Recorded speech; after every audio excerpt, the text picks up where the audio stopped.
Alhamdulillah Rabbil Alamin. Alhamdulillah alladzi hadana li hadha wa ma kunna linahtadiya laula an hadana Allah.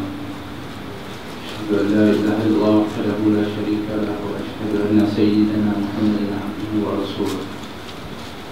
Allahumma salli wa sallim wa barik wa karim ala sayyidina Muhammad al-Fatih lima ughliq wal khatim lima sabaq an-nasir al-haqq bil haqq wal hadi ila siratikal mustaqim wa ala alihi wa sahbihi haqqa qadrihi wa miqdarihi al-'azim.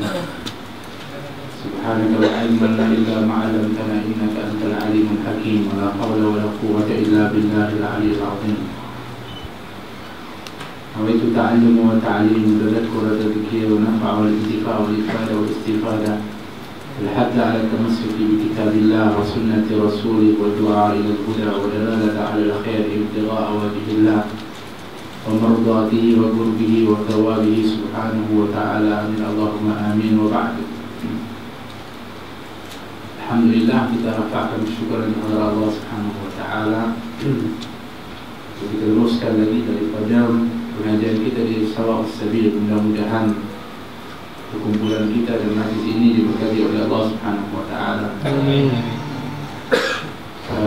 Saya juga memiliki kesempatan untuk menyampaikan salam daripada para ulama, para salihin daripada Makkah, terutamanya Al-Hayy Umar Al-Jailani yang para habaib yang berada di Makkah. Begitu juga Habisan Syadri Al-Umar dan Hafid yang berjumpa di sana. Begitu juga di Madinah Habib Zain bin Ibrahim Samir. Semua diwasiatkan untuk tambah ke kitab lagi, insyaAllah. Kita azkar, insyaAllah kita akan baca, insyaAllah. Jadi mudah-mudahan majlis ini adalah merupakan mendapat nazarah atau pandangan khusus daripada para salihin, para alim ulama, yang mana juga adalah merupakan tempat pandangan Allah Subhanahu wa ta'ala. Jadi alhamdulillah dapat jumpa lagi, alhamdulillah, al-wujud ataupun wajah-wajah yang dirindui ini, yang bila kita rindui ada di sana. Mudah-mudahan kita dapat untuk nak melihat dan bertemu lagi ziarah kepada baginda Rasulullah sallallahu alaihi wasallam. Alhamdulillah. Jadi mudah-mudahan kerinduan yang ada itu akan mengundang kita untuk dapat sentiasa bertemu dengan baginda Rasulullah sallallahu alaihi wasallam. Kita akan teruskan daripada Surah Al-Ma'arij.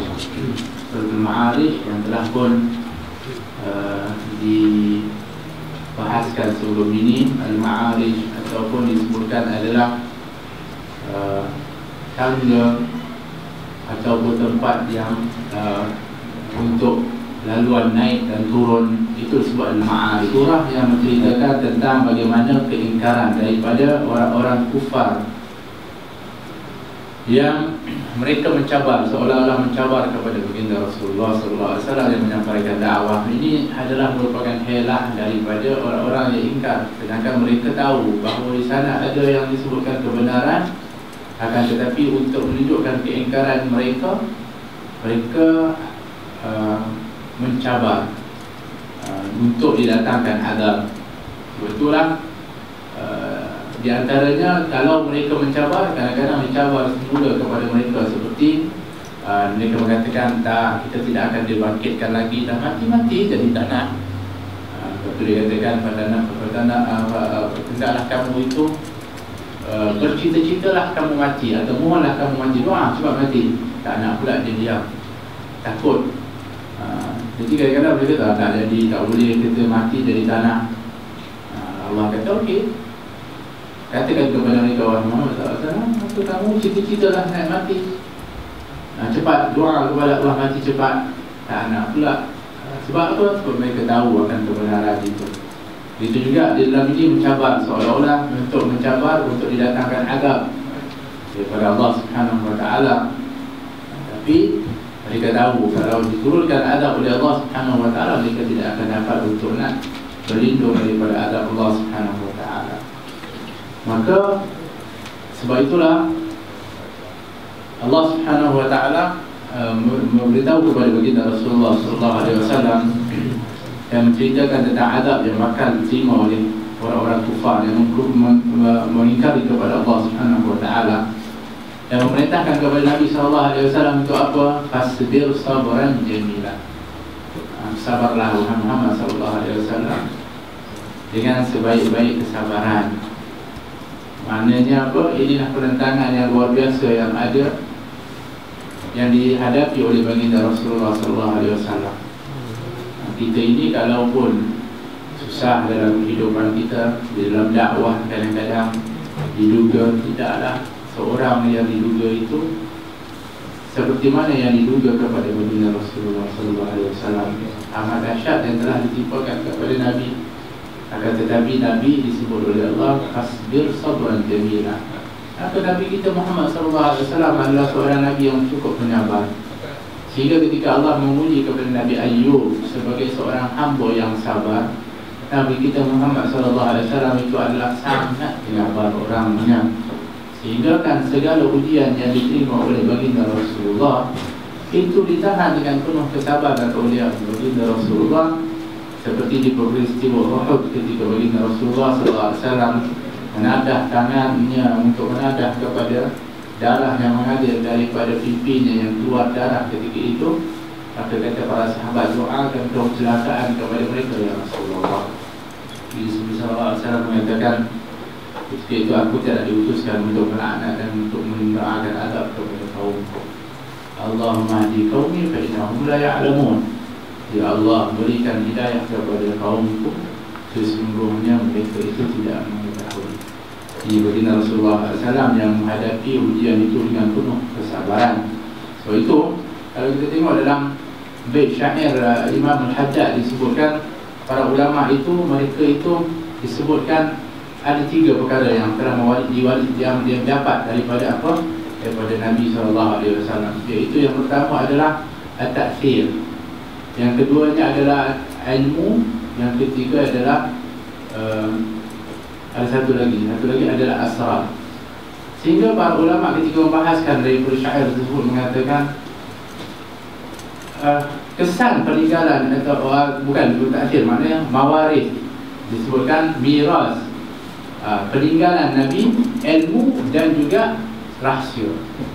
Para ulama mengatakan warisan Nabi itu adalah ilmu. Kata Nabi SAW, aku tak meninggalkan kepada kamu dinar wala dirhaman. Aku tak tinggalkan kepada kamu itu dinar dan dirham, tetapi aku tinggalkan kepada kamu dan wariskan kepada kamu ilmu. Jadi kenapa dalam bait itu Imam Haddad mengatakan mereka mendapat warisan ilmu dan amal, sehingga disebutkan oleh Al-Habib Abdullah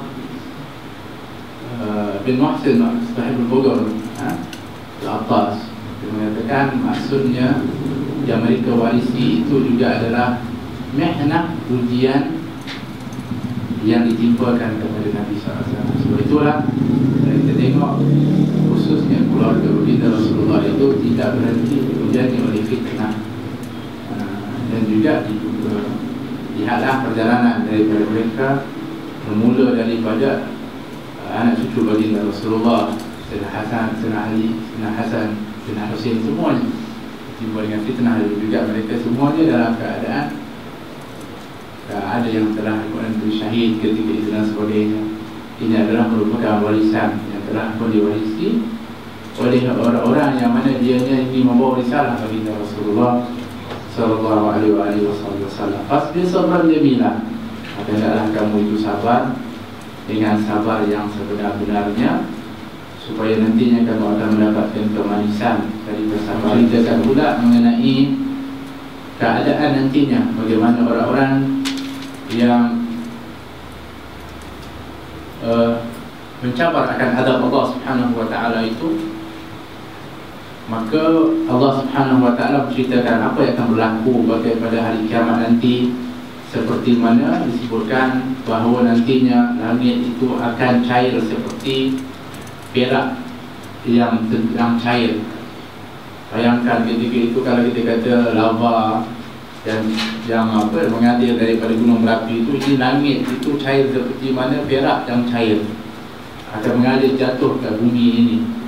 Langit itu akan cair, dia seperti mana perak yang mencair.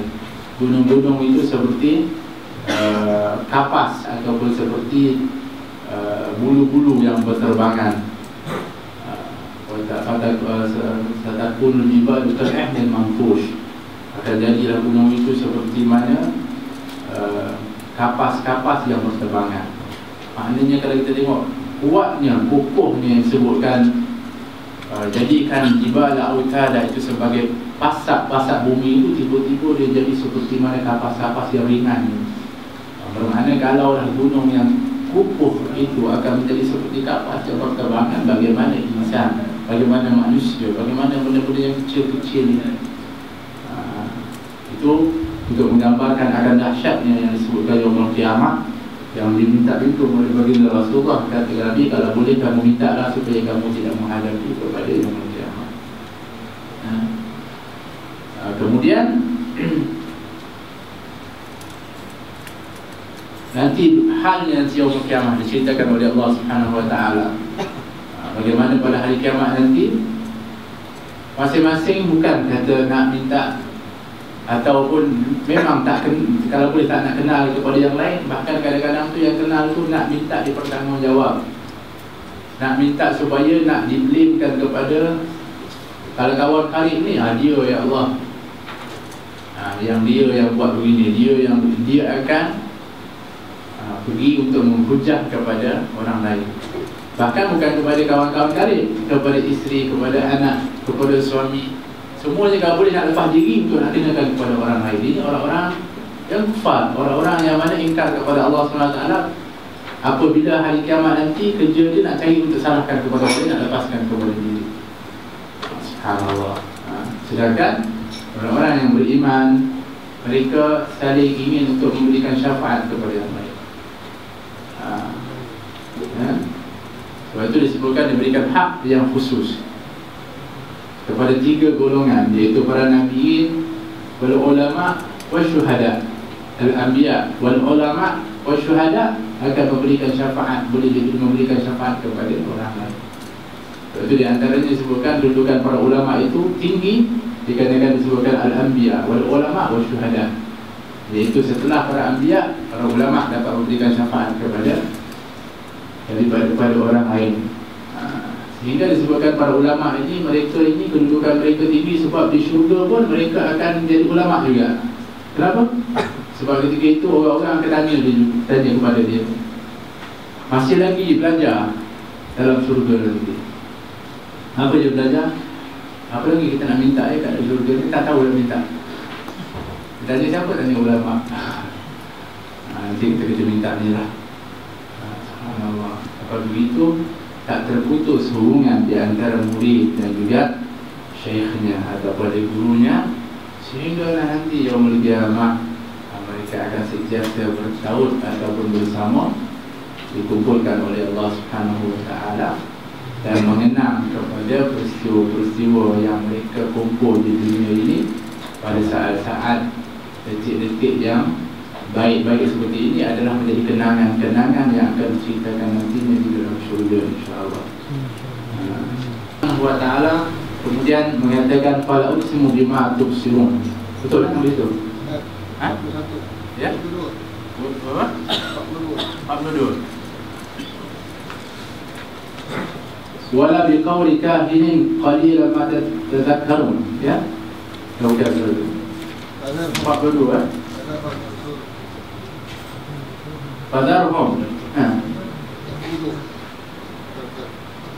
Fadarhum yakhudu wa yal'abu hatta yulagu yawmahum alladhi yu'adun. Fadarhum yakhudu wa yal'abu hatta yulagu yawmahum alladhi yu'adun. Kemudian disebutkan oleh Allah Subhanahu wa taala setelah ketika Allah Subhanahu wa taala bersumpah, fala uqsim birabbil masyariqi wal magharibi inna laqadirun. Fala disebutkan adalah kalimat yang seolah-olah menafikan, tetapi yang disebutkan adalah yang dimaksudkan bersumpah dengan kebesaran Allah, iaitu Allah bersumpah dengan kebesarannya, iaitu Tuhan yang mana menguasai timur dan barat. yang mana disebutkan inna laqadirun, sesungguhnya kami benar-benar berkuasa, kata Allah Subhanahu wa taala. Wala yang disebutkan adalah untuk menafikan daripada apa yang dinafikan oleh orang-orang yang kufar.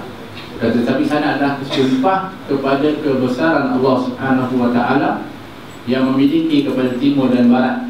Ya Allah Subhanahu wa taala mengaturkan kita lihat bagaimana matahari itu terbit daripada timur dan tenggelam daripada barat, dilihat daripada kawakib ataupun daripada galaksi dan juga bintang-bintang yang boleh ketika itu ada dan tiada dengan adanya timur dan barat itu. Subhanallah, bagaimana Allah Subhanahu wa taala mencipta keindahan itu dengan penuh pengaturan yang cukup teratur, sehingga kan orang-orang yang mengkaji kepada angkasa itu melihat kepada bagaimana Allah Subhanahu wa taala ataupun kebesaran daripadanya yang dilihat bukan sedikit, bahkan jutaan daripada bintang-bintang ataupun itu yang berpusing pada orbitnya yang tidak berlaga di atas semua yang lain. Lihat bagaimana kebesaran Allah Subhanahu wa taala. Ya Allah Subhanahu wa taala nak suruh kita melihat dan merenung, bertafakkur dengan kebesaran Allah Subhanahu wa taala. Ala an nubaddila khairan minhum wa ma nahnu masbuqin. Dan sesungguhnya Allah Subhanahu wa taala mengatakan mereka akan dibinasakan dan akan digantikan dengan makhluk-makhluk yang lebih baik daripada mereka. Baik, dia ada dua pendapat daripada dua tafsiran daripada yang disebutkan an-nubaddila khairan minhum wa ma nahnu masbuqin. An-nubaddila khairan minhum disebutkan oleh para ulama, di antaranya adalah dikatakan yang dimaksudkan adalah pada hari kiamat nanti, iaitu mereka itu akan dikembalikan dengan jasad atau badan yang lebih baik daripada jasad mereka di dunia. Disebutkan ya. Dan lebih hebat daripada jasad mereka di dunia.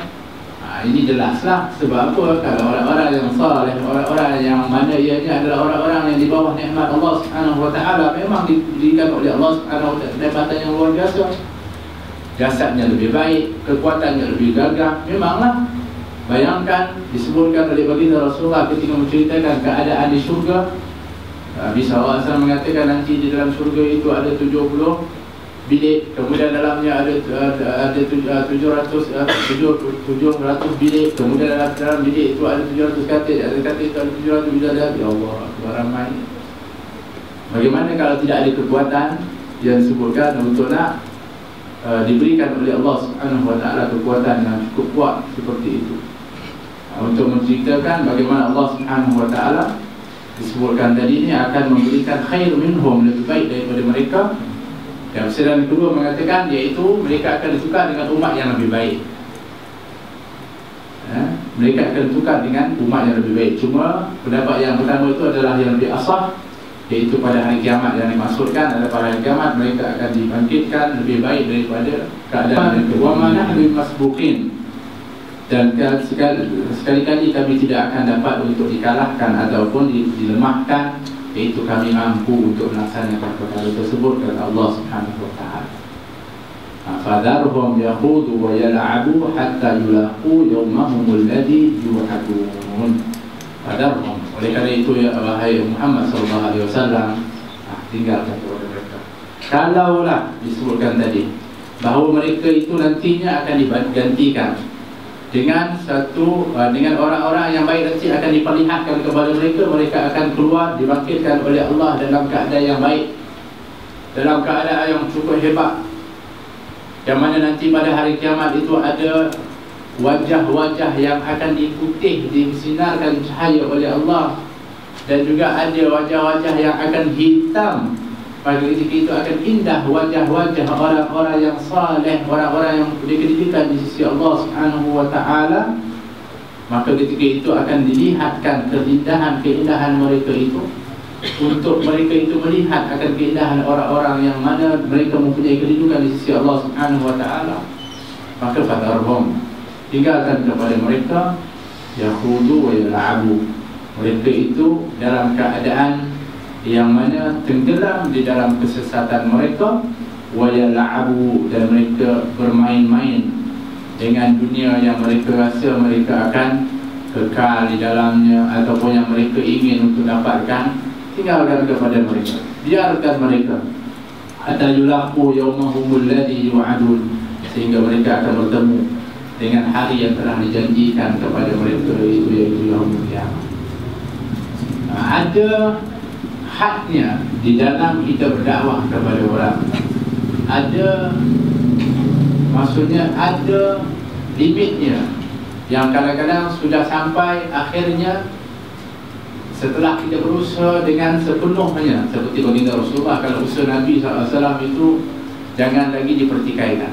Tapi Allah Subhanahu wa ta'ala melihat ada di dalam jiwa baginda Rasulullah, hati baginda Rasulullah yang keinginannya luar biasa di dalam untuk menarik seluruh umatnya masuk ke dalam al-Islam. Akan tetapi yang disebutkan, kalau aku ingin, kata Allah Subhanahu wa ta'ala, sudah tentu aku akan berikan hidayah semuanya. Akan tetapi Allah Subhanahu wa ta'ala nak bagi tahu kepada Nabi, ada di kalangan mereka yang memang ingkar kepada Allah Subhanahu wa ta'ala. Itu akhirnya Nabi SAW ketika mana mendengarkan bagaimana Allah Subhanahu wa ta'ala yang memerintahkan kepada Nabi, fadarhum, tinggalkan kepada mereka, biarkan mereka. Baru Nabi SAW ketika itu terpaksa memujuk kepada dirinya, walaupun keinginan Nabi SAW disebutkan oleh Allah Subhanahu wa ta'ala, laqad ja'akum rasulun min anfusikum azizun 'alaihi ma 'anittum harisun 'alaikum bil mu'minina raufur. Nabi itu merasa kesukaran sungguh, dan Nabi sendiri ingin sangat akan untuk diberikan iman kepada kamu. Dan kepada orang mukmin itu Nabi SAW raufur rahim, melindungi dan juga penuh kasih sayang baginda Rasulullah SAW. Ini sifat baginda Rasulullah. Tapi akhirnya Allah Subhanahu wa ta'ala yang beritahu kepada Nabi Fadhar, kalau tidak, Nabi akan, kita akan berhenti seketika pun untuk nak menarik ataupun memujuk mereka untuk mereka beriman kepada Allah Subhanahu wa ta'ala, walaupun ketika itu mereka ingkar. Bahkan mereka bukan hanya ingkar, bahkan menyakiti kepada baginda Rasulullah. Biarkan kepada mereka. Mereka tenggelam dalam kesesatan dan juga mereka bermain-main dengan dunia ini, biarkan kepada mereka, sehinggalah mereka bertemu dengan hari yang telah dijanjikan oleh Allah Subhanahu wa ta'ala, itu hari pembalasan. Tapi ketika mana dibacakan ini ayat kepada orang-orang yang kufar, mereka tutup telinga. Mereka tahu bahawa ini adalah suatu janji yang pasti. Sebab baginda Rasulullah SAW ketika mana dia pernah ketika Nabi SAW masuk ke dalam Kaabah, pada setiap hari Isnin dan Khamis selalu dibuka pintu itu oleh Talha, Uthman bin Talha, yang pegang kunci Kaabah itu di zaman Jahiliyah. Setiap Khamis dan Isnin dibuka. Jadi Nabi SAW selalu ambil kesempatan untuk masuk. Satu ketika dia buka, Nabi nak masuk dengan sahabat-sahabatnya, maka dilarang, dia tak bagi masuk. Kata Nabi SAW, nanti kunci ini akan aku berada di tanganku, dan aku akan berikan kepada orang yang lebih berhak. Ketika itu Rasulullah mengatakan, kalau begitu wahai Muhammad, pada hari itu orang-orang Quraisy akan dihina. Kata Nabi, tak, bahkan ketika itu orang-orang Quraisy akan dimuliakan. Rasulullah kata begitu sebab apa? Sebab dia tahu pasti akan berlaku. Apa yang disebutkan ada pasti yang berlaku. Dan ketika Fatu Mekah, memang Nabi ambil kunci daripada Uthman bin Talha, dan Nabi bagi kepada Sayyidina Ali radhiyallahu anhu. Tapi turun terkeluar daripada Allah Subhanahu wa ta'ala. Inna Allah ya'muru bil 'adli wal ihsan. Allah perintahkan untuk buatkan keadilan, iaitu untuk berikan kepada orang yang lebih berhak. Siapa dia Uthman bin Talha? Nabi panggil, Nabi bagi, kalau Tuhanku memerintahkan aku untuk memberikan kepada engkau, maka peganglah engkau kunci ini. Barang siapa yang mengambil daripada keturunanmu, maka dia adalah orang yang zalim. Beriman kepada Allah Subhanahu wa ta'ala, mengucap syahadah di hadapan baginda Rasulullah. Bagaimana disebutkan tadi, Islam agama yang begitu rahmat, tidak melihat kepada perbezaan daripada agama itu, tetapi adalah melihat kepada ihsan, perbuatan yang baik kepada seluruh makhluk. Tapi itu adalah merupakan dakwah yang cukup berkesan dan memberi kesan yang cukup besar kepada Uthman bin Talha, sehinggalah ia dikembalikan kunci tersebut dan juga dipegang, sehinggalah kepada anak cucu. Fadharhum, biarkan kepada mereka, tinggalkan mereka itu. Biar dalam kesihatan mereka, biar mereka bermain dengan dunia ini sehingga mereka akan bertemu dengan hari yang mereka dijanjikan, yaitu hari pembalasan. Yauma yakhrujuna minal ajdati sira'an ka'annahum ila nusubin yufidun, yaitu pada hari yang mereka itu akan keluar dari kubur masing-masing. Yakhrujuna minal ajdasi sira'an, mereka akan pada hari yauma yakhrujuna minal ajdas, pada hari yang mereka itu akan dikeluarkan daripada ajdas, daripada kubur mereka masing-masing, sira'an, yaitu mereka menuju ke mana? Kepada mahsyar. Ka'annahu bila nusubin yufidun, seperti mana mereka akan keluar itu, seakan-akan mereka itu akan pergi ke tempat-tempat nusubin, yaitu ansar, yaitu tempat-tempat berhala mereka yang mereka sembah dahulu, yufidun. Jadi orang-orang ni kalau pergi ke berhala begitu, memundung-mundung ramai-ramai. Begitulah nanti pada hari kiamat mereka pergi kepada mahsyar itu dalam keadaan seperti itu, seolah-olah mereka nak minta supaya diselamatkan, sedangkan berhala-berhala itu tidak dapat memberikan manfaat walau mudarat. Pada hari kiamat nanti Allah bayangkan kepada mereka supaya mereka lebih dekat faham bahawa kalau sekarang ini kau buat demikian, di sana nanti kamu akan buat demikian itu, yang mana kamu akan berebut dan berbondong-bondong ke mana pada mahsyar, seperti mana kamu berbondong-bondong datang kepada berhala-berhala yang kamu sembah pada hari ketika itu. Dalam keadaan bagaimana mereka datang? Khasyi'atan absaruhum, dalam keadaan tunduk pandangan mereka. Masa di dunia dulu mereka letakkan pandangan mereka di atas, mereka sombong.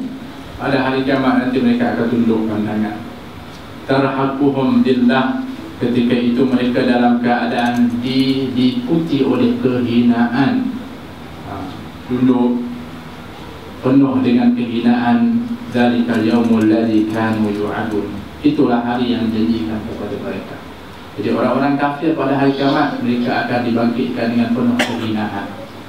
Memang mereka akan penuh dalam keadaan azab. Itu orang-orang kafir dijanjikan demikian. Sebab apa? Sebab di dunia mereka itu sombong, mereka dalam keadaan ingkar kepada Allah Subhanahu wa taala. Nabi SAW ketika Allah Subhanahu wa taala mengatakan fadharhum, biarkan kepada mereka. Lepas tu Nabi SAW dah hari mengatakan kullukum tadkhuluna al-jannah illa man aba, semua kamu itu akan masuk syurga kecuali yang enggan. Qalu wa may ya'ba ya Rasulullah, para sahabat mengatakan siapa yang enggan ya Rasulullah? Kata Nabi SAW, man ata'ani dakhala al-jannah wa man asani faqad aba, siapa yang taat kepada aku maka dia akan masuk syurga, barang siapa yang enggan atau bermaksiat kepada aku maka mereka itulah orang-orang yang enggan. Jadi maknanya Nabi dah cuba dah bagi tahu dah ini. Sebab tu Nabi ini diutuskan basyiran wa nadhira, sebagai memberikan kabar gembira dan juga memberikan peringatan. Tinggal kamu nak ambil. Sebab tu Nabi selalu keluar dalam kalimat Nabi, absyir, kata Nabi, sambutlah kabar gembira ini, kata Nabi SAW. Memberikan tawaran-tawaran yang istimewa kepada umat, kepada para sahabat, kepada orang-orang yang berada di sekeliling baginda Rasulullah. Seorang A'rabi datang kepada Nabi ketika di Ja'ran. Abu Musa al-Asy'ari mengatakan ketika itu, Abu Sa'id al-Khudri, Abu Sa'id al-Khudri ataupun Abu Musa al-Asy'ari, antara dua. Begitu juga sama dengan Bilal bin Rabah. Dia kata ketika di Ja'ran, dia datang, seorang Arabi datang kepada Nabi SAW.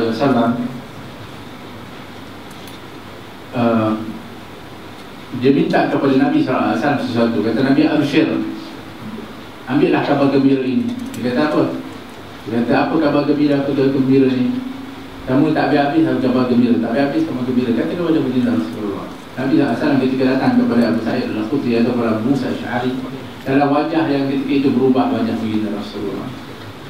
Kata Nabi SAW, sesungguhnya sahabatmu itu telah menolak kabar gembira yang aku ingin berikan. Maka adakah engkau ingin kabar gembira tersebut? Kata sahabat ini, kata Rasulullah, ya, aku ingin, kami ingin ya Rasulullah.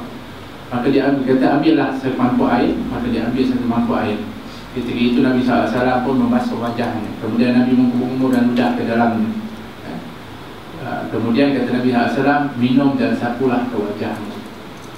Mereka pun ambil minum dan menyapu ke wajahnya. Ketika itu dengarlah suara wanita yang mengatakan, tinggalkanlah sisa sedikit kepada ibumu ini. Itu yang tercatat ketika itu bersama dengan mereka adalah Ummu Salamah, isteri baginda Rasulullah SAW.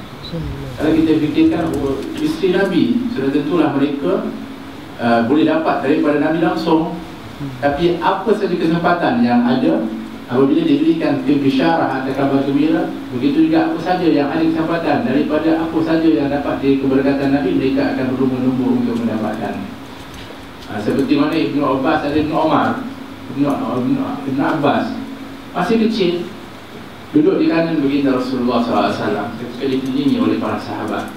Dan sebelahnya adalah Sayyidina Abu Bakar, sebelah kiri Nabi adalah Khalid bin Walid, di antara sahabat-sahabat yang besar. Nabi SAW akhlaknya kalau minum, kalau Nabi nak bagi minum kepada yang lain, Nabi akan bagi daripada sebelah kanan. Ini adab. Nabi tak akan tukar dengan itu. Kalau Nabi minum, Nabi nak bagi setelah itu orang yang lain yang minum, akan beri sebelah kanan.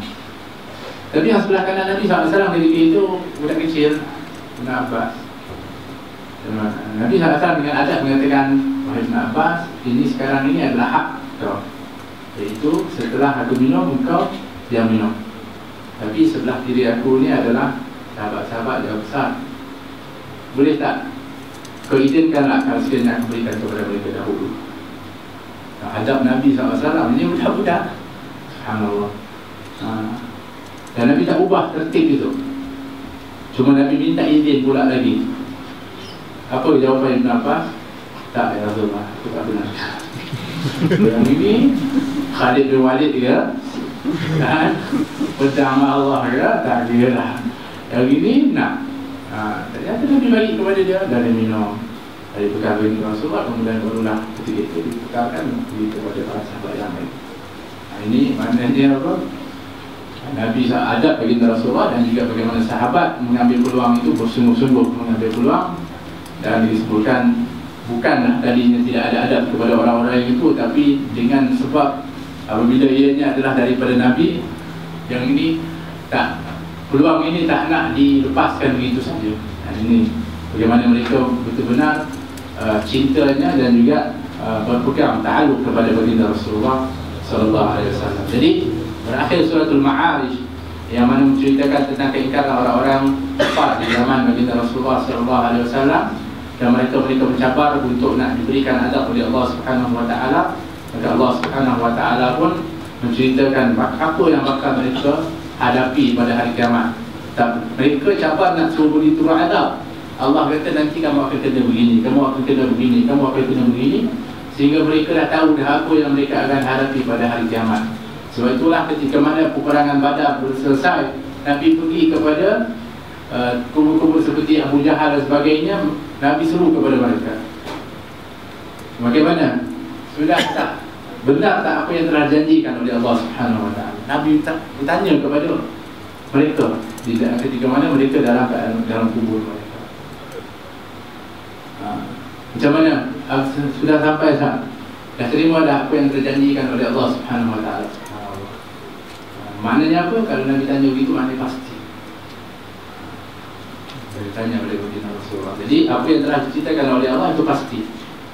Cuma tinggal lagi kita ini adalah orang-orang yang mana beriman kepada Allah Subhanahu Wa Taala, beriman kepada baginda Rasulullah SAW. Kita minta lindung daripada Allah supaya jangan sampai berlaku kepada kita apa-apa yang telah pun dijanjikan dengan adab oleh Allah Subhanahu Wa Taala, dan Allah kurniakan kepada kita menjadi golongan orang-orang ahli syurga yang disifatkan oleh Allah Subhanahu Wa Taala. Di antaranya adalah orang-orang yang menjaga solatnya, orang-orang yang menjaga daripada harta mereka, memberikan kepada hak-haknya, yang mana mereka ini adalah orang-orang yang sentiasa membenarkan pada hari kiamat, Ini sifat yang disifatkan oleh Allah, orang-orang yang dilindungi oleh Allah Subhanahu wa taala pada hari kiamat, sebagaimana disifatkan oleh Allah Subhanahu wa taala kepada orang-orang mukminun. Qad aflahal mu'minun. Itu ciri-ciri orang mukmin disebutkan, yang mesti kita bercirikan kepada sifat-sifat orang mukmin yang dicirikan oleh Allah Subhanahu wa taala di dalam Al-Quran. Mudah-mudahan kita digunakan oleh Allah Subhanahu wa taala syurga bersama Rasulullah sallallahu alaihi wasallam.